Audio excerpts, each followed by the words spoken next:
ციფრული და ონლაინ ანგარიშწორება ევროპის მომხმარებლებისთვის უკვე ნორმად იქცა. თუმცა ანგარიშწორების კიდევ ერთ მეთოდზე, ციფრულ ევროზეც საუბრობენ. მაგრამ ნამდვილად გვჭირდება კი ეს მეთოდი. ან რა ხარჯებთან არის დაკავშირებული და როგორ მუშაობს იგი. ამ კითხვებზე უკვე მსჯელობენ კანონმდებლები და ბანკირები. აი ამ საკითხს განვიხილავთ ჩვენს დღევანდელ გადაცემაში. 2019-22 წლებში ნაღდი ანგარიშწორების მაჩვენებელი მთლიან გადასახადებში 72-დან 59%-მდე შემცირდა. ამის საპირისპიროდ ელექტრონული ფულით განხორციელებული ტრანზაქციების მოცულობა 4,6 მილიარდიდან 8,4 მილიარდ ევრომდე ავიდა. ევროპის ცენტრალური ბანკის მიერ დაგეგმილი ციფრული ევრო ხელმისაწვდომი იქნება ბარათის ციფრული საფულისა და მობილური აპლიკაციის მეშვეობით. ციფრულ ევროში ანგარიშის გახსნა შესაძლებელი იქნება ბანკში, პოსტაში ან ონლაინ პლატფორმაზე, მაგრამ საკითხავია, რამდენად უნდა ხალხს მისი გამოყენება. გონია, რომ მთავრობას არაფერში სჭირდება იმის ცოდნა, თუ სად ხარჯავ ჩემს ფულს. ნაღდი ფულის დახარჯვა ნებისმიერ ადგილას შემიძლია. მსმენია ციფრულ ვალუტაზე, მაგრამ ციფრულ ევროზე, რომელიც სპეციალურად ევროკავშირში უნდა იყოს, არაფერი გამიგია. რაც შეეხება ციფრულ ვალუტას, უნდა აღვნიშნო, რომ ბარათის დროებით დაბლოკვა დამჭირდა რამდენჯერმე, რადგან ჩემი ანგარიშის გატეხა სცადეს, რის გამოც ცოტა არ იყოს შეფიქრიანებული ვარ. თავს მაინც და მაინც უსაფრთხოდ არ გვხსნობ, თუმცა დასაშვებია. დიახ, მისი საშუალებით უფრო ადვილი იქნება სხვა ქვეყანაში ტრანზაქციების განხორციელება, როდესაც სხვა ქვეყანაში მოქმედ კომპანიასთან თანამშრომლობ. ასე რომ, დიახ, კარგია. არ გაფიქრებს უსაფრთხოების საკითხი ციფრული ანგარიშწორების დროს. Digital payments? ზოგჯერ კი, მაგრამ როგორც წესი ბანკს ვენდობ, ასე რომ თუ ეს ბანკის საშუალებით მოხდება, თანახმოვარ. პაულა, მაინც რით განსხვავდება ციფრული ევრო კრიპტოვალუტისგან, როგორიცაა ბიტკოინი თუ სხვა ამის მსგავსი? კრიპტოვალუტებისგან განსხვავებით, როგორებიცაა ბიტკოინი თუ ეთერიუმი, ეს უფრო უსაფრთხო ვერსიაა. მაინც რას ნიშნავს ეს? როგორც წესი, როდესაც გვაქვს ციფრული ევრო, იგივე ცენტრალური ბანკის ვალუტა, ის ექვემდებარება საბანკო რეგულაციას. ასე რომ, თუ პრობლემა შეგიქმნება, შეგიძლია მიაკითხოთ ცენტრალურ ბანკს ან ჩვეულებრივ ბანკს, ისინი დაგეხმარებიან.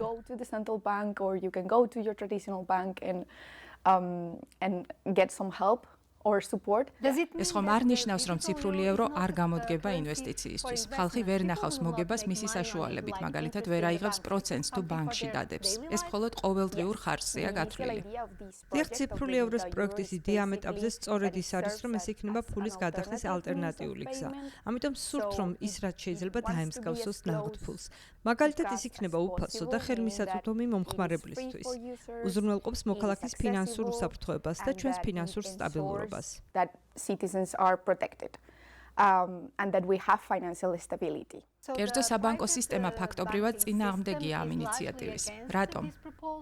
იმიტომ, რომ ევროპული ბანკები სკეპტიკურად არიან განწყობილი დამატებითი ღირებულების შექმნის საკითხის მიმართ ამ ინიციატივიდან გამომდინარე. ამის მთავარი მიზეზი ის არის, რომ ჯერ არ ვიცით რა დაჯდება ეს პროექტი მთლიანად.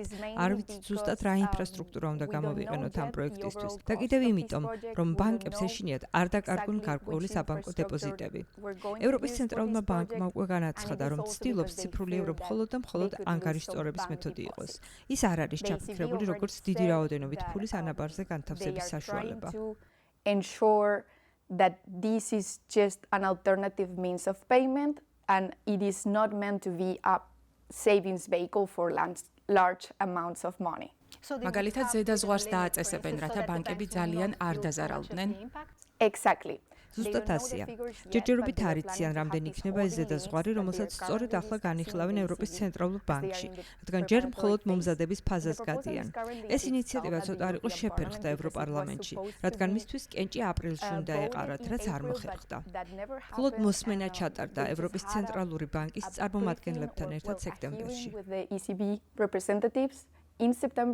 მოდი ვნახოთ ამ ინიციატივის როგორც კარგი, ისე ცუდი მხარეები. დადებით მხარედ მიიჩნევენ, რომ ციფრული ევრო ხელმისაწვდომი იქნება ყველასთვის, მათთვისაც, ვისაც არ აქვს საბანკო ანგარიში ან ინტერნეტზე წვდომა. პერსონალური ინფორმაციის ხელშეუხებლობის კუთხით კი რისკს ხედავენ. თუმცა ევროპის ცენტრალური ბანკი ამტკიცებს, რომ ის ვერ შეძლებს გადახდის სტერეოტიპის დადგენას. რაც შეეხება თაღლითობასა და ფულის გათეთრებას, ამის მიკვლევა გაჭირდება. თუ ციფრული ევრო ძალიან წარმატებული გამოდგა, ბანკებმა შესაძლოა დეპოზიტები დაკარგონ და ვეღარ შეძლონ ფულის გასესხება.